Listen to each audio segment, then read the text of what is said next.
Welcome to T-SAT. General studies పాఠ్యాంశాల్లో భాగంగా physical science సంబంధించిన అంశాలు చూస్తూ ఉన్నాం. ఈ వీడియోలో మనము విద్యుత్కు సంబంధించినటువంటి మరికొన్ని ప్రాథమిక భావనలతో పాటుగా దానికి సంబంధించినటువంటి కీలకమైన అంశాలు తెలుసుకునే ప్రయత్నం చేద్దాం. ముఖ్యంగా గత వీడియోలో మనము విద్యుత్ అంటే ఏంటి, ఆవేశాల బదిలీ వలన ఎలాంటి ప్రకార్యాలు జరిగేటటువంటి అవకాశం ఉంది, అదేవిధంగా విద్యుత్ శక్మము శక్మాంతరాలకు సంబంధించినటువంటి అంశాలు తెలుసుకున్నాం. ఈ వీడియోలో వాటికి అనుబంధంగా ఉండేటటువంటి విద్యుత్ చాలక బలం గురించి, అదేవిధంగా ఓం నియమానికి సంబంధించి, అదేవిధంగా విద్యుత్ యొక్క కొన్ని రకాలైనటువంటి ఫలితాలను గురించి అధ్యయనం చేసేటటువంటి ప్రయత్నం చేద్దాం. సో ఇక్కడ విద్యుత్ చాలక బలం ఎలక్ట్రాన్లు అధిక పొటెన్షియల్ వైపుకు తరలించడానికి చేయవలసినటువంటి పనినే విద్యుత్ చాలక బలం ఈఎంఎఫ్గా పేర్కొంటూ ఉంటాం. ఎలక్ట్రోమోటివ్ ఫోర్స్గా దీన్ని మనం చెప్తాం. Electromotive force. సో ఈ ఎలక్ట్రోమోటివ్ ఫోర్స్ లేదా విద్యుత్ చాలక బలానికి ప్రమాణాలుగా మనం వోల్ట్ని పేర్కొంటూ ఉన్నాం. ఏదైనా వాహకం గుండా ఎలక్ట్రాన్లు ప్రవహించడానికి కావలసినటువంటి విద్యుత్ చాలక బలాన్ని ఆ వలయానికి లేదా వాహకానికి అనుసంధానించినటువంటి విద్యుత్ ఘటం అనేటటువంటిది అందజేస్తుంది. దీన్నే మనం సెల్ అనేటటువంటి పేరుతో చెప్తూ ఉన్నాం. ఇక్కడ మల్టిపుల్ సెల్స్ని ఒకదానితో ఒకటి అనుసంధానించినట్లయితే ఏర్పడేటటువంటి అమరికను మనము బ్యాటరీ అనేటటువంటి పదంతో చెప్తాం. ముఖ్యంగా సెల్ అనేటటువంటి దాన్ని ఈ విధంగా రిప్రజెంట్ చేసేటటువంటి ప్రయత్నం చేస్తాం. ఇందులో పెద్దగా ఉన్నటువంటి గీత ధన ఎలక్ట్రోడ్ని, చిన్నగా ఉన్నటువంటి గీత మనకు రుణ ఎలక్ట్రోడ్ని రిప్రజెంట్ చేసేటటువంటి ప్రయత్నం చేస్తుంది. సో ఇలాంటి సెల్స్ని మనం అధిక మొత్తంలో ఒకదానితో ఒకటి అనుసంధానించడం ద్వారా మనకు బ్యాటరీ అనేటటువంటి అమరిక ఏర్పడడం చూస్తాం. సో ఇక్కడ మనకు 3 సెల్స్ ఒకదానితో ఒకటి అనుసంధానించబడి ఉన్నాయి కాబట్టి దీన్ని మనం బ్యాటరీ అనేటటువంటి పేరుతోటి పిలవవలసి వస్తుంది. సో అలా మనకు సెల్ లేదా విద్యుత్ ఘటం అనేది ఒక వాహకం గుండా లేదా ఒక వలయంలో ఎలక్ట్రాన్లు ప్రవహించడానికి అవసరమైనటువంటి విద్యుత్ చాలక బలాన్ని అందించినప్పుడు ఆ ఎలక్ట్రాన్లు ఒక ప్రాంతం నుంచి మరొక ప్రాంతానికి ప్రవహించడం ద్వారా దానికి అమర్చినటువంటి విద్యుత్ ఉపకరణాలు పనిచేయడం అనేది మనం ఇక్కడ గమనిస్తాం. ఘటానికి అనుసంధానించబడినటువంటి విద్యుత్ వలయంలో ఎలక్ట్రాన్లు అల్ప పొటెన్షియల్ గల రుణ ఎలక్ట్రోడ్ నుంచి అధిక పొటెన్షియల్ గల ధన ఎలక్ట్రోడ్ వైపుకి ప్రయాణిస్తాయని చెప్పేసి చెప్తూ ఉన్నాం. సో ఇక్కడ మనకు ధన ఎలక్ట్రోడ్ ఇది, రుణ ఎలక్ట్రోడ్ని ఇలా తీసుకున్నటువంటి తరుణంలో మనకి ఇక్కడ ఒక కీ లాంటిది ఉంటుంది. సో దీనికి ఏదైనా ఒక ఉపకరణాన్ని కనుక మనం కనెక్ట్ చేసినట్లయితే ఇది మనకు ధన ఎలక్ట్రోడు, ఇది మనకు రుణ ఎలక్ట్రోడ్గా మనం చెప్తూ ఉన్నాం. సో ఈ సందర్భంలో రుణ ఎలక్ట్రోడ్ యొక్క పొటెన్షియల్ తక్కువ అని చెప్పేసి అంటున్నాం, ధన ఎలక్ట్రోడ్ యొక్క పొటెన్షియల్ అధికము అని చెప్పేసి అంటున్నాం. కాబట్టే చూడండి, ఎలక్ట్రాన్లు అధిక పొటెన్షియల్ ఉన్నటువంటి ధన ఎలక్ట్రోడ్ నుంచి తక్కువ పొటెన్షియల్ ఉన్నటువంటి రుణ ఎలక్ట్రోడ్ వైపుకి ప్రయాణించేటటువంటి స్వభావాన్ని కలిగి ఉంటాయి. సో అలాంటి సందర్భంలో మనము విద్యుత్ యొక్క ప్రవాహ దిశను ఈ విధంగా చెప్తాం. ఎప్పుడు ఈ కీని మనము ఇంటర్ కనెక్ట్ చేసినటువంటి సందర్భంలో ఇక్కడ సాంప్రదాయకంగా విద్యుత్ యొక్క ప్రవాహము ధన ఎలక్ట్రోడ్ నుంచి రుణ ఎలక్ట్రోడ్ వైపుకు ఉంటుంది అని చెప్తాం. సో ఇది విద్యుత్ ప్రవాహం యొక్క సాంప్రదాయ దిశగా మనం పేర్కొంటాం. ధన ఎలక్ట్రోడ్ నుంచి రుణ ఎలక్ట్రోడ్ వైపుకి విద్యుత్ ప్రసారం అనేది ఇక్కడ మనం గమనిస్తాం. మరి వాస్తవానికి ఆధునిక భావన ఏంటి అంటే ఎలక్ట్రాన్లు అధికంగా ఎక్కడ ఎక్కువగా ఉంటాయంటే రుణ ఎలక్ట్రోడ్ దగ్గర ఉంటాయి. కాబట్టి మరి ఎలక్ట్రాన్ల యొక్క ప్రవాహాన్ని మనం విద్యుత్ శక్తి అంటున్నాం. కాబట్టి ఆ సందర్భంలో ఆధునిక భావన ప్రకారము విద్యుత్ యొక్క ప్రవాహము రుణ ఎలక్ట్రోడ్ నుంచి ధన ఎలక్ట్రోడ్కు ఉంటుంది. ఇది కొంచెం మనం జాగ్రత్తగా ఉండాల్సినటువంటి తరుణం. ఎందుకంటే అడిగే క్రమంలో ధన ఎలక్ట్రోడ్ నుంచి రుణ ఎలక్ట్రోడ్కి అడుగుతున్నారా, లేదా రుణ ఎలక్ట్రోడ్ నుంచి ధన ఎలక్ట్రోడ్కి ఎలక్ట్రాన్ల ప్రవాహం గురించి అడుగుతున్నారా, సాంప్రదాయకంగా అడుగుతున్నారా, ఆధునిక భావన ప్రకారం అడుగుతున్నారా, జాగ్రత్తగా చూడాల్సినటువంటి తరుణము. సాంప్రదాయకంగా మనకు విద్యుత్ ప్రవాహం అనేది ధన ఎలక్ట్రోడ్ నుంచి రుణ ఎలక్ట్రోడ్ వైపుకు ఉంటుంది. అధిక పొటెన్షియల్ దేనికి ఉంటుంది అంటే మనకి ఇక్కడ ధన ఎలక్ట్రోడ్కు ఉంటుంది, అల్ప పొటెన్షియల్ రుణ ఎలక్ట్రోడ్కి అనేది మనకి ఇక్కడ కనిపిస్తూ ఉంది. సో సాంప్రదాయకంగా అయితేనేమో ఇటు నుంచి తీసుకుంటాం, ఆధునిక భావన ప్రకారం అయితేనేమో రుణ ఎలక్ట్రోడ్ నుంచి ధన ఎలక్ట్రోడ్ వైపుకి మనము ఎలక్ట్రాన్ల యొక్క దిశను పరిగణించేటటువంటి ప్రయత్నం చేస్తాం. సో ఇక తొలి విద్యుత్ ఘటాన్ని 1786లో తొలి విద్యుత్ ఘటాన్ని 1786లో ఇటలీకి చెందినటువంటి అలెగ్జాండ్రో వోల్టా అనేటటువంటి వ్యక్తి కనుగొన్నటువంటి అంశాన్ని ఇక్కడ మనం గుర్తుంచుకోవాలి. అదేవిధంగా విద్యుత్ ఘటం యొక్క రసాయన శక్తి అంటే విద్యుత్ ఘటం అనేది శక్తి పరివర్తన ఏ విధంగా ఉంటుంది అనేటటువంటి కోణంలో కూడా మనకు క్వశ్చన్స్ పడేందుకు అవకాశం ఉంది. కాబట్టి ఈ ఎలక్ట్రానిక్ పరికరాలన్నింటినీ ఇక్కడ శక్తి పరివర్తన ఎనర్జీ ట్రాన్స్ఫర్మేషన్ అనేటటువంటి దాన్ని ఇక్కడ మనం చూడాల్సి వస్తుంది. ఆ క్రమంలో విద్యుత్ ఘటం అనేది తనలో ఉన్నటువంటి రసాయనిక శక్తిని విద్యుత్ శక్తిగా మార్చేటటువంటి ప్రయత్నం చేస్తుంది. విద్యుత్ ఘటంలోని భాగాలను కనుక మనం పరిశీలిస్తే దీంట్లో ధన ఎలక్ట్రోడ్ అనేటటువంటి దాన్ని యానోడ్గా పరిగణిస్తాం, రుణ ఎలక్ట్రోడ్ అనేటటువంటి దాన్ని క్యాథోడ్గా పరిగణిస్తాం. ఈ రెండింటిని అనుసంధానం చేసేటటువంటి అంశంగా మనకు విద్యుత్ విశ్లేష్యం అనేది మనకు కనిపిస్తూ ఉంది. ఇక్కడ ధన ఎలక్ట్రోడ్గా ధన విద్యుదావేశం కలిగినటువంటి ఎలక్ట్రోడ్ను మనం పరిగణిస్తూ ఉంటాం. దీనికి ఉదాహరణగా రాగి మరియు కార్బన్ కడ్డీల వంటివి మనకు ధన ఎలక్ట్రోడ్లుగా పనిచేసేటటువంటి స్వభావాన్ని ప్రదర్శిస్తాయి. ఇక రుణ ఎలక్ట్రోడ్ విషయానికి వచ్చేసరికల్లా రుణ విద్యుదావేశం ఉన్నటువంటి పదార్థాలను మనము రుణ ఎలక్ట్రోడ్లుగా వినియోగిస్తూ ఉంటాం. దీనికి ఉదాహరణగా మనము జింక్ అనేటటువంటిది రుణ ఎలక్ట్రోడ్గా పరిగణించేటటువంటి స్వభావాన్ని చూస్తాం. ఇక్కడ జింక్ అనేది ఎలక్ట్రాన్లను సప్లై చేసేటటువంటి ధర్మాన్ని ప్రదర్శిస్తూ ఉంటుంది. ఇక ఈ రెండింటిని అనుసంధానించేటటువంటి అంశంగా మనకు ఎలక్ట్రోలైట్ విద్యుత్ విశ్లేష్యం అనేది మనకు కనిపిస్తూ ఉంది. ఇక్కడ మనం గమనిస్తే మనకు ఇది కార్బన్ కడ్డీ అనేటటువంటిది మనకు ధన ఎలక్ట్రోడ్గా పనిచేస్తూ ఉంది, పాజిటివ్ ఎలక్ట్రోడ్గా కనిపిస్తూ ఉంటే మనకు ఇక్కడ జింక్ కంటైనర్ అనేది ఇక్కడ మనకు తొడుగు లాంటి భాగం, బాహ్యంగా కనిపించేటటువంటి తొడుగు లాంటి భాగము జింక్ కంటైనర్గా మనం చూస్తాం. ఇది రుణ ఎలక్ట్రోడ్ నెగటివ్ ఎలక్ట్రోడ్గా పనిచేసేటటువంటి స్వభావాన్ని ప్రదర్శిస్తుంది. ఇక్కడ ధన రుణ ఎలక్ట్రోడ్లు మునిగి ఉన్నటువంటి ద్రవం వంటి పదార్థము, మోస్ట్ ప్రాబబ్లీ ఇది ద్రవంగా కాక పేస్ట్ మాదిరిగా ఉంటుంది కొన్ని ఘటాలలో, మరికొన్ని ఘటాలలో పూర్తిగా ద్రవ రూపంలో ఉండేటటువంటి ప్రయత్నం చేస్తుంది. ముఖ్యంగా చూస్తే కాపర్ సల్ఫేట్ కావచ్చు, H2SO4 వంటివి మనకు ద్రవ స్థితిలో ఉంటే మనకి ఇక్కడ NH4Cl అమ్మోనియం క్లోరేట్ వంటివి మనకు అక్కడ పేస్ట్ రూపంలో ఉండేటటువంటి అవకాశం ఉంది. అలా ద్రవ మరియు పాక్షిక ద్రవ స్వభావాన్ని కలిగి ఉన్నటువంటి పదార్థాలుగా మనము ఎలక్ట్రోలైట్లను తీసుకుంటూ ఉంటాం. ఉదాహరణకు అమ్మోనియం క్లోరైడ్ కావచ్చు, సల్ఫ్యూరిక్ ఆమ్లం కావచ్చు. అదేవిధంగా మనకు నిమ్మకాయలో ఉండేటటువంటి సిట్రిక్ ఆమ్లము కూడా మనకు ఎలక్ట్రోలైట్గా ఉపయోగపడేటటువంటి ధర్మాన్ని ప్రదర్శిస్తుంది. అదేవిధంగా బైల్ సొల్యూషన్ అనేటటువంటిది కూడా మనకు ఈ విద్యుత్ విశ్లేషంగా పనిచేసేటటువంటి స్వభావాన్ని ప్రదర్శిస్తుంది. వీటి యొక్క ప్రాథమిక విధి ఏంటంటే ఎలక్ట్రోడ్లు రెండింటినీ కూడా తమలో ఇముడ్చుకొని ఉన్నటువంటి ఒకానొక పదార్థంగా మనకు ఎలక్ట్రోలైట్ అనేది కనిపిస్తూ ఉంది. ఇక్కడ కొన్ని రకాలైనటువంటి ఘటాల యొక్క పేర్లు, దాంట్లో ఉన్నటువంటి ధన ఎలక్ట్రోడు మరియు రుణ ఎలక్ట్రోడు, అదేవిధంగా విద్యుత్ విశ్లేష్యానికి సంబంధించినటువంటి పదార్థము, వీటితో పాటుగా ఆ బ్యాటరీ యొక్క విద్యుత్ చాలక బలం EMF అన్నాం కదా, ఎలక్ట్రోమోటివ్ ఫోర్స్ ఎంత అనేటటువంటి కోణంలో దీన్ని ఒకసారి అధ్యయనం చేసే ప్రయత్నం చేద్దాం. మొదటగా మనం చూసేటటువంటిది బైక్రోమేట్ ఘటం అనేటటువంటి దాన్ని చూస్తూ ఉన్నాం. దీంట్లో ధన ఎలక్ట్రోడ్గా రాగి అనేది పనిచేస్తూ ఉంది, రుణ ఎలక్ట్రోడ్గా జింక్ అనేది పనిచేస్తూ ఉంది. మోస్ట్ ప్రాబబ్లీ అన్ని ఘటాలలో కూడా మనకు జింక్ అనేటటువంటిది రుణ ఎలక్ట్రోడ్గా పనిచేస్తూ ఉంది. కాబట్టి దీని మీద పెద్దగా వేరియేషన్ లేదు. కాబట్టి క్వశ్చన్స్ ఈ పాయింట్ ఆఫ్ వ్యూలో కామన్గా అడిగేటటువంటి అవకాశం ఉంది, అంటే ఒక స్టేట్మెంట్ రూపంలో అడిగే అవకాశం ఉంది.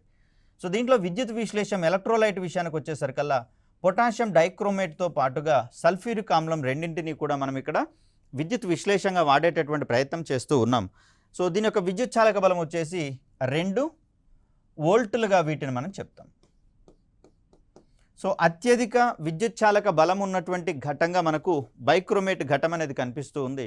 దీనిని నిర్విరామంగా వాడడం కాకుండా మధ్య మధ్యలో కొంత అంతరాయాలు ఇస్తూ వాడడం వల్ల ఇది సుదీర్ఘకాలం పాటు మన్నేటటువంటి స్వభావాన్ని కూడా ప్రదర్శిస్తుంది. ఇక మరొకటి మనము అనార్ద్ర ఘటం, దీన్నే మనము డ్రై సెల్గా పేర్కొంటాం. అంటే ఇది పూర్తిగా నిర్జల ఘటంగా మనం ఇక్కడ చెప్తాం. అంటే ద్రవ పదార్థాలు అనేవి ఇక్కడ మనకు కనిపించవు. దీంట్లో కార్బన్ అనేటటువంటిది మనకు ధన ఎలక్ట్రోడ్గా పనిచేస్తూ ఉంటే జింక్ అనేది రుణ ఎలక్ట్రోడ్గా పనిచేస్తూ ఉంది. ఇక అమ్మోనియం క్లోరైడ్ని పేస్ట్ రూపంలో ఎలక్ట్రోలైట్గా వాడుతున్నటువంటి పరిస్థితిని మనం ఇక్కడ చూస్తాం. ఇక్కడ ద్రవాలేమీ కనిపించవు. మరి దీని యొక్క విద్యుత్ చాలక బలం వచ్చేసరికల్లా మనకు 1.5 వోల్ట్స్. సో నెక్స్ట్ చూడాల్సింది మనకు లెక్లాంచ్ ఘటము. ఇక్కడ రాగిని మనము ధన ఎలక్ట్రోడ్గా వాడుతూ ఉన్నాం. జింక్ అనేది మనకు యాజ్ యూజువల్గా రుణ ఎలక్ట్రోడ్గా వాడుతూ ఉన్నాం. దీంట్లో కూడా మనము అమ్మోనియం క్లోరైడ్ ద్రవాన్ని ఇక్కడ మనము ఎలక్ట్రోలైట్గా వాడుతున్నటువంటి పరిస్థితి. సో దీని యొక్క విద్యుత్ చాలక బలం కూడా మనకు 1.5 వోల్ట్స్ కనిపిస్తుంది. కాబట్టి ఈ క్రింది వానిలో ఏ రెండు ఘటాల యొక్క విద్యుత్ చాలక బలం సమానమైనటువంటి కోణంలో మనం క్వశ్చన్ని ఎక్స్పెక్ట్ చేసేటటువంటి అవకాశం ఉంది. దానికి సమాధానంగా అనార్ద్ర ఘటము మరియు లెక్లాంచ్ ఘటం యొక్క విద్యుత్ చాలక బలం అనేది సమానంగా ఉన్నట్లుగా మనం చూస్తూ ఉన్నాం. దీని తర్వాత మనం చూసేది డేనియల్ ఘటము. దీంట్లో కూడా రాగి అనేది ధన ఎలక్ట్రోడ్గా, జింక్ అనేటటువంటిది రుణ ఎలక్ట్రోడ్గా మనకు కనిపిస్తూ ఉంది. కాపర్ సల్ఫేట్ మరియు జింక్ సల్ఫేట్ రెండింటినీ కలిపి మనం ఎలక్ట్రోలైట్గా వినియోగించే ప్రయత్నం చేస్తూ ఉన్నాం. దీని యొక్క విద్యుత్ చాలక బలం వచ్చేసరికల్లా మనకు 1.09 వోల్టులుగా మనం చూస్తూ ఉన్నాం. ఇక మరొక ఘటంగా మనకు వోల్టా ఘటం అనేది కనిపిస్తూ ఉంది. దీంట్లో కూడా రాగి అనేది ధన ఎలక్ట్రోడ్గా, జింక్ అనేది రుణ ఎలక్ట్రోడ్గా కనిపిస్తూ ఉంటే సజల సల్ఫ్యూరిక్ ఆమ్లము, డైల్యూటెడ్ సల్ఫ్యూరిక్ ఆమ్లంగా దీన్ని మనం చెప్తాము. సో ఇక్కడ కొంత నీటిని కలపడం అనేది జరుగుతుంది, ఎందుకంటే సల్ఫ్యూరిక్ ఆమ్లం యొక్క కాన్సన్ట్రేట్ని తగ్గించేటటువంటి కోణంలో. ఆ సందర్భంలో ఈ ఘటం యొక్క విద్యుత్ చాలక బలము 1.08గా కనిపిస్తూ ఉంది. మరి ఈ కోణంలో కొన్ని ఘటాలను ఇచ్చి వాటిని విద్యుత్ చాలక బలం ఆధారంగా ఆరోహణ లేదా అవరోహణ క్రమంలో జతపరచండి అనేటటువంటి కోణంలో కూడా మనకు క్వశ్చన్ పడేటటువంటి అవకాశం ఉంది. అన్నిటికంటే తక్కువ విద్యుత్ చాలక బలము వోల్టా ఘటంలో మనకు కనిపిస్తూ ఉంటే దాని తర్వాత డేనియల్ ఘటంలో కనిపిస్తూ ఉంది. సో లెక్లాంచ్ ఘటము, అనార్ద్ర ఘటంలో మనకు 1.5 వోల్ట్స్ ఉంది, సమానంగా ఉన్నాయి. వీటి తర్వాత అత్యధిక విద్యుత్ చాలక బలం అనేది బైక్రోమేట్ ఘటంలో మనకు కనిపిస్తూ ఉంది, 2 వోల్టులు. సో ఇలా మనం వీటిని గుర్తుంచుకొని వాటిని ఆరోహణ క్రమం అడిగినప్పుడు లేదా అవరోహణ క్రమం అడిగినప్పుడు అకార్డింగ్లీ మనము వాటిని అరేంజ్ చేయాల్సి వస్తుంది. కొన్ని విద్యుత్ ఘటాలు రసాయన శక్తి మొత్తం విద్యుత్ శక్తిగా మారిన తర్వాత నిర్వీర్యం అవుతాయి, డ్రై అవుతాయి, లేకపోతే డెడ్ అవుతాయి అని చెప్పేసి చెప్తాం. ఇక వాటిలో ఉన్నటువంటి రసాయనిక శక్తి పూర్తిగా నిర్వీర్యం అయిపోయి ఎంత మాత్రము విద్యుత్ శక్తిని ఇవ్వడానికి ఉద్దేశించబడవు. కాబట్టి అటువంటి ఘటాలను మనం ఇక్కడ ప్రాథమిక ఘటాలు, ప్రైమరీ సెల్స్గా మనం పేర్కొంటాం. మోస్ట్ ప్రాబబ్లీ ప్రైమరీ సెల్స్ అనేటటువంటివి ఒకసారి వాడిన తర్వాత తిరిగి పనిచేయవు. కాబట్టి యూజ్ అండ్ త్రో బ్యాటరీస్గా కూడా వీటిని మనం చూడవచ్చు. ప్రస్తుతం వాడుకలో ఉన్నటువంటి లిథియం అయాన్ బ్యాటరీలలోని రసాయన శక్తి పూర్తిగా విద్యుత్ శక్తిగా మారిన తర్వాత వాటిని తిరిగి రీఛార్జ్ చేసి మరల వినియోగించేటటువంటి అవకాశం ఉంది. కాబట్టి ఇలాంటి ఘటాలను మనం అంటే లిథియం అయాన్ వంటి బ్యాటరీస్ని మనము గౌణ ఘటాలు, సెకండరీ సెల్స్గా కన్సిడర్ చేస్తాం. సో ఇక్కడ సెకండరీ సెల్స్ విషయానికి వచ్చేసరికల్లా మనకు ప్రాథమిక ఘటాలు అనేవి వాటిలో ఉన్నటువంటి రసాయనిక శక్తిని విద్యుత్ శక్తిగా మారుస్తాయని చెప్పేసి అనుకున్నాం. అలాగే సెకండరీ సెల్స్ కూడా వీటిలలో ఉన్నటువంటి రసాయన శక్తిని విద్యుత్ శక్తిగా మారుస్తాయి. మరి వన్స్ ఈ విద్యుత్ శక్తి మొత్తం అయిపోయిన తర్వాత, అంటే రసాయన శక్తి పూర్తిగా విద్యుత్ శక్తిగా కన్వర్ట్ చేయబడిన తర్వాత తిరిగి విద్యుత్ సహాయంతో ఇవి విద్యుత్ శక్తిని రసాయన శక్తిగా మార్చేటటువంటి ప్రయత్నం చేస్తాయి. సో ఎప్పుడైతే మళ్ళీ రసాయనికంగా ఇవి అయాన్లుగా మారతాయో ఇమీడియట్గా ఈ రసాయన శక్తి తిరిగి విద్యుత్ శక్తిగా వినియోగించుకునేటటువంటి ప్రయత్నం చేస్తాం. కాబట్టి సో ఈ కోణంలో మనం దీన్ని ఆలోచించాలి. అంటే సెకండరీ సెల్స్లో ఉన్నటువంటి రసాయనిక శక్తి పూర్తిగా విద్యుత్ శక్తిగా మారిన తర్వాత తిరిగి విద్యుత్ శక్తి సహాయంతో వాటిలోని రసాయన శక్తిని రీస్టోర్ చేయడం జరుగుతుంది లేదా రీఛార్జ్ చేయడం జరుగుతుంది. వన్స్ అది కంప్లీట్గా రీఛార్జ్ అయిన తర్వాత దాంట్లో ఉన్నటువంటి రసాయన శక్తిని తిరిగి విద్యుత్ శక్తిగా మార్చుకొని మన యొక్క ప్రాథమిక అవసరాల కోసము వినియోగించేటటువంటి ప్రయత్నం చేస్తాం. సో లిథియం అయాన్ ఘటాలను ఆవిష్కరించినటువంటి వ్యక్తిగా మనకు అకిరా మోషినో, ర్యాబిడ్ ఎజామి, అదేవిధంగా జాన్ గూడెనవ్ అనేటటువంటి ముగ్గురు శాస్త్రవేత్తలు కనిపిస్తూ ఉన్నారు. విద్యుత్ జనకము, బల్బు లేదా ఏదైనా ఇతర ఉపకరణము, ఒక స్విచ్, వీటన్నింటినీ వాహకం వంటి ఏదైనా ఒక తీగతోటి అనుసంధానించినప్పుడు ఏర్పడేటటువంటి అమరికను మనము విద్యుత్ వలయము, ఎలక్ట్రిక్ సర్క్యూట్గా మనం పేర్కొనే ప్రయత్నం చేస్తాం. సో ఇక్కడ సాధారణంగా విద్యుత్ జనకంగా మనము ప్రైమరీ సెల్ని వినియోగించేటటువంటి ప్రయత్నం చేస్తాం. దీని తర్వాత ఏదైనా ఒక పరికరంగా విద్యుత్ బల్బు లాంటి దాన్ని మనము గమనించేటటువంటి ప్రయత్నం చేద్దాం. దీని తర్వాత ఒక స్విచ్ లాంటి దాన్ని మనం ఇక్కడ ఏర్పాటు చేసుకుంటాము. సో ఈ రకమైనటువంటి అమరికని మనం ఇక్కడ ఒక వలయంగా, విద్యుత్ వలయము లేదా ఎలక్ట్రిక్ సర్క్యూట్గా మనం పేర్కొనేటటువంటి ప్రయత్నం చేస్తాం. వలయంలో ఈ కీని ఒకదానితో ఒకటి అనుసంధానించినప్పుడు వలయం కంప్లీట్ అవుతుంది. సో దట్ ఎలక్ట్రాన్లు అనేవి రుణ ఎలక్ట్రోడ్ నుంచి ధన ఎలక్ట్రోడ్ వైపుకి ప్రవహించేటటువంటి స్వభావాన్ని ప్రదర్శిస్తాయి. ఒకవేళ ఈ కీని ఓపెన్ చేసినప్పుడు లేదా ఆఫ్ చేసినటువంటి సందర్భంలో వలయము పూర్తి కావడం అనేది జరగదు. కాబట్టి ఈ సందర్భంలో ఎలక్ట్రాన్లు రుణ ఎలక్ట్రోడ్ వద్ద మాత్రమే ఉంటాయి. ఇవి ధన ఎలక్ట్రోడ్కి ప్రవహించేటటువంటి స్వభావాన్ని ప్రదర్శించవు. సో ఇలాంటి అమరిక ఏదైతే ఉందో, అరేంజ్మెంట్ ఏదైతే ఉందో, దీన్నే మనము ఎలక్ట్రిక్ సర్క్యూట్గా మనం చెప్తూ ఉన్నాం. విద్యుత్ వలయంలో ఏవేని రెండు బిందువుల మధ్య శక్మాంతరాన్ని కొలవడానికి వోల్ట్ మీటర్ను ఉపయోగించేటటువంటి ప్రయత్నం చేస్తాం. సో విద్యుత్ వలయంలో విద్యుత్ శక్మాన్ని కొలవడానికేమో వోల్ట్ మీటర్ పనిచేస్తుంది. విద్యుత్ వలయంలో ప్రవహించేటటువంటి విద్యుత్ యొక్క పరిమాణాన్ని కొలవడానికి మనకు అక్కడ అమ్మీటర్ లాంటి పరికరాలు అనేవి ఉంటూ ఉంటాయి. ఇక్కడ విద్యుత్ పరంగా ఒక పదార్థము వాహకంగా పనిచేస్తుందా, అవాహకంగా పనిచేస్తుందా అనేటటువంటి కోణాన్ని వివరించేటటువంటి క్రమంలో ఉపయోగపడే నియమంగా మనకు ఓం నియమం అనేది కనిపిస్తూ ఉంది. నిర్ణీత ఉష్ణోగ్రత వద్ద ఏదేని విద్యుత్ వాహకం గుండా ప్రవహించేటటువంటి విద్యుత్ పరిమాణము ఆ వాహకం యొక్క రెండు చివర్ల వద్ద కల్పించబడినటువంటి శక్మాంతరానికి అనులోమానుపాతంలో ఉంటుంది అని చెప్పేసి అంటున్నాం. సో ఇక్కడ విద్యుత్ పరిమాణం అనేది శక్మాంతరానికి అనులోమానుపాతంలో ఉంటుంది అని చెప్పేసి అంటున్నాం. విద్యుత్ యొక్క పరిమాణము I అనుకుందాము, శక్మాంతరము V అనుకుందాము. అనులోమానుపాతంలో అన్నాం కాబట్టి ఇక్కడ ప్రపోర్షనేట్ అనేది కనిపిస్తుంది. సో రెండు చివరల అధిక వోల్టేజ్ని లేదా విద్యుత్ శక్మాంతరాన్ని కనుక కల్పించినట్లయితే ఇక్కడ ప్రవహించే విద్యుత్ యొక్క పరిమాణం అధికంగా ఉంటుంది. వోల్టేజ్ కనుక తగ్గించినట్లయితే లేదా శక్మాంతరాన్ని కనుక తగ్గించినట్లయితే ఆ వలయంలో ప్రవహించేటటువంటి విద్యుత్ ప్రవాహం కూడా తగ్గేటటువంటి క్రమాన్ని ఇక్కడ మనం చూస్తాం. సో ఈ రెండింటి ప్రకారము V = I × R అనేటటువంటి నియమాన్ని మనకి ఇక్కడ ఈ ఓం నియమం అనేది మనకు అందించే ప్రయత్నం చేస్తుంది. సో ఓం నియమం అనేది ప్రత్యేకంగా విద్యుత్ నిరోధం గురించి వివరించేటటువంటి ప్రయత్నం చేస్తుంది. దీన్నే మనము రెసిస్టెన్స్ అనేటటువంటి పదంగా చెప్తాం. మరి ఏంటిది రెసిస్టెన్స్ అన్నప్పుడు?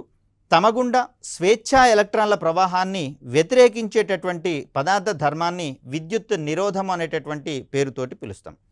అంటే ఒక పదార్థం గుండా ఎలక్ట్రాన్లు ప్రవహిస్తున్నటువంటి సందర్భంలో ఆ ఎలక్ట్రాన్ల యొక్క ప్రవాహాన్ని ఒకవేళ పదార్థము స్వతహాగా సహజ సిద్ధంగా వాటిని నిలుపుదల చేసేటటువంటి స్వభావాన్ని కనుక ప్రదర్శిస్తే దాన్నే మనం ఇక్కడ విద్యుత్ నిరోధము అని చెప్పేసి అంటాం. అంటే ఇక్కడ ఎలక్ట్రాన్లను తమ గుండా ప్రవహింపచేయనీయనటువంటి పదార్థం యొక్క స్వభావమే మనకు విద్యుత్ నిరోధంగా ఆవిష్కరించబడుతుంది. దీనివల్ల అనేకమైనటువంటి ప్రయోజనాలు మనకు కలుగుతున్నటువంటి అంశాన్ని ఇక్కడ మనం చూస్తాం. విద్యుత్ నిరోధానికి ప్రమాణాలుగా మనము ఓం అనేటటువంటి యూనిట్స్ని చూస్తూ ఉన్నాం. సో ఇక్కడ విద్యుత్ యొక్క నిరోధం వల్ల అనేకమైనటువంటి దృగ్విషయాలు మనకు సంభవించేటటువంటి అవకాశం ఉంది. ముఖ్యంగా చూస్తే లోహాలకు అల్ప నిరోధకత ఉంది, లో రెసిస్టివిటీ అంటాం. కాబట్టే లోహాలన్నీ కూడా అత్యుత్తమమైనటువంటి వాహకాలుగా ప్రవర్తిస్తూ ఉంటాయి. దీనికి కారణంగా లోహాలకు అల్ప నిరోధకత ఉంటుందనేటటువంటి అంశాన్ని మనం కారణంగా చెప్తాం. సో ఫర్ సపోజ్ అసెర్షన్ టైప్లో లోహాలన్నీ ఉత్తమ వాహకాలుగా ప్రవర్తిస్తాయి అని, రీజన్ విషయానికి వచ్చేసరికల్లా లోహాల యొక్క నిరోధకత తక్కువ అనేటటువంటి అంశాన్ని రీజన్లో కనుక ఇచ్చారనుకోండి, అప్పుడు మనకు అసెర్షన్ మరియు రీజనింగ్ టైప్లో A, R నిజము అని, అదేవిధంగా ఏకు R సరైన వివరణ అనేటటువంటిది ఆప్షన్ అవుతుంది. సో ఇక్కడ రీజన్గా దీనికి బదులుగా ఇంకేదైనా ఇచ్చాడు అనుకోండి, స్టేట్మెంట్ వ్యాలిడా కాదా అనేది మనం చెక్ చేసుకోవాల్సి వస్తుంది. ఎందుకంటే రెండవ ఆప్షన్ ఏముంటుందంటే AR నిజము మరియు ఏకు R సరైన వివరణ కాదు అనేటటువంటిది మనకు రెండవ ఆప్షన్లో ఉంటుంది. ఒకవేళ రీజన్ అనేది అసెర్షన్ని సపోర్ట్ చేస్తేనేమో మొదటి దాన్ని మనం ఆప్షన్గా తీసుకుంటాం. R కూడా నిజమైనటువంటి స్టేట్మెంట్ అయ్యుండి ఇక్కడ R అనేది ఏని సపోర్ట్ చేయలేదు అనుకుందాం, అంటే సరైనటువంటి రీజన్ కాదనుకుందాం. అలాంటి సందర్భంలో రెండవ ఆప్షన్ మనకు సరైనటువంటి సమాధానం అవుతుంది. సో ఇక్కడ బంధకాలకు గనక చూస్తే వాహకాలతో పోలిస్తే అధిక నిరోధకత ఉంటుంది కాబట్టి బంధకాలు అనేటటువంటివి తమ గుండా విద్యుత్తును ప్రసరింపనీయని స్వభావాన్ని ప్రదర్శిస్తూ ఉంటాయి. ఫర్ ఎగ్జాంపుల్ ప్లాస్టిక్ని గనక మనం గమనిస్తే దీన్ని మనము విద్యుత్ బంధకంగా పరిగణిస్తూ ఉంటాం. ఎందుకు ఇది విద్యుత్ బంధకంగా ప్రవర్తిస్తుంది అంటే దీనికి అధిక నిరోధకత ఉంటుంది కాబట్టి తన గుండా స్వేచ్ఛ ఎలక్ట్రాన్లను ప్రవహింపనీయదు ప్లాస్టిక్ లాంటి పదార్థాలు. కాబట్టే మనకు ఈ వైరింగ్ చేసేటటువంటి సందర్భంలో రాగి తీగ చుట్టూత ప్లాస్టిక్ కోటింగ్ని పూతగా వేయడం అనేది జరుగుతుంది. తద్వారా రాగి తీగ గుండా ప్రవహించేటటువంటి విద్యుత్ ఏదైతే ఉందో ఇది పరిసరాలకు విడుదల అవ్వకుండా కాపాడడం అనేది జరుగుతుంది. అదేవిధంగా చూస్తే ఎలక్ట్రిక్ స్విచెస్ కావచ్చు, ఎలక్ట్రిక్ బోర్డ్స్ కావచ్చు, వీటిని బేకలైట్ లాంటి పదార్థాలతోటి మనం రూపొందించేటటువంటి ప్రయత్నం చేస్తాము. ఇవి ఉత్తమమైనటువంటి ఉష్ణ బంధకాలుగానే కాదు విద్యుత్ బంధకాలుగా కూడా ప్రవర్తిస్తాయి. కాబట్టి మరి ఆ స్విచ్లను బేకలైట్ లాంటి పదార్థాలతో కనుక తయారు చేసినట్లయితే స్విచెస్ ఆన్ చేసేటప్పుడు మనకు విద్యుత్ ఆఘాతాలు లేదా షాక్ సర్క్యూట్స్ లాంటివి ఎలక్ట్రిక్ షాక్ తగలకుండా మనల్ని మనం కాపాడుకునేటటువంటి ప్రయత్నం చేస్తాం. మరి వీటినే ఎందుకు వాడతామంటే దానికి రీజన్గా మనము ఈ పదార్థాలకు అధిక నిరోధకత ఉంటుంది కాబట్టి ఎంత మాత్రము ఎలక్ట్రాన్లను తమ గుండా ప్రసరింపనీయవు. కాబట్టే వాటిని టచ్ చేసినటువంటి సందర్భంలో మన శరీరం గుండా ఎలాంటి ఎలక్ట్రాన్ల యొక్క ప్రవాహము ఉండదు. కాబట్టి విద్యుత్ షాకుల నుంచి మన శరీరం కాపాడబడుతుంది అనేటటువంటి అంశాన్ని ఇక్కడ మనం గమనిస్తాం. విద్యుత్ నిరోధం యొక్క వ్యుత్క్రమాన్ని అంటే ఇక్కడ R అనేది గనక మనము విద్యుత్ నిరోధంగా తీసుకుంటే 1/Rని దాని యొక్క రెసిప్రోకల్ అంటాం, వ్యుత్క్రమము అంటాము. దీన్నే మనము విద్యుత్ వాహకత్వము ఎలక్ట్రిక్ కండక్టివిటీగా మనం చెప్తాము. దీని యొక్క ప్రమాణాలను మనము ఇందాక ఓం అని చెప్పేసి అనుకున్నాం కదా, దీంట్లో స్పెల్లింగ్ని రివర్స్ చేస్తే మనకు వచ్చేది మో అనేటటువంటి ప్రమాణము. అదేవిధంగా సీమెన్స్ అనేటటువంటి ప్రమాణంలో కూడా ఈ విద్యుత్ వాహకత్వాన్ని వివరించేటటువంటి ప్రయత్నం చేస్తాం. మోరోవర్ విద్యుత్ నిరోధం యొక్క వ్యుత్క్రమాన్నే రెసిప్రోకల్నే మనం విద్యుత్ వాహకత్వంగా పేర్కొంటాం. సో ఇక్కడ పదార్థాల యొక్క నిరోధకత్వాన్ని ప్రభావితం చేసేటటువంటి అంశాలను గమనించే ప్రయత్నం చేద్దాం. ఒక పదార్థం గుండా స్వేచ్ఛ ఎలక్ట్రాన్లు ప్రవహిస్తున్నప్పుడు ఆ స్వేచ్ఛ ఎలక్ట్రాన్ల ప్రవాహాన్ని నిరోధించేటటువంటి లేదా ఎదిరించేటటువంటి పదార్థ స్వభావాన్ని మనం ఇక్కడ నిరోధంగా చెప్పుకుంటూ ఉన్నాం. సో దీంట్లో భాగంగా మనకు పదార్థ స్వభావం అనేది ఈ నిరోధాన్ని ప్రభావితం చేసేటటువంటి అంశాలలో అధికంగా ఉంటుంది. మనం ఇంత క్రితమే చెప్పుకున్నాం లోహాలు అనేటటువంటివి మనకు అక్కడ వాహకాలుగా పనిచేస్తూ ఉన్నాయని, ఎందుకంటే వాటికి అల్ప విద్యుత్ నిరోధకత ఉంటుందని చెప్పేసి మనం చెప్పుకున్నాం. స్వేచ్ఛ ఎలక్ట్రాన్ల ప్రవాహము అధికంగా ఉన్న వాహకాలలో విద్యుత్ నిరోధం అనేది తక్కువగా ఉంటుంది.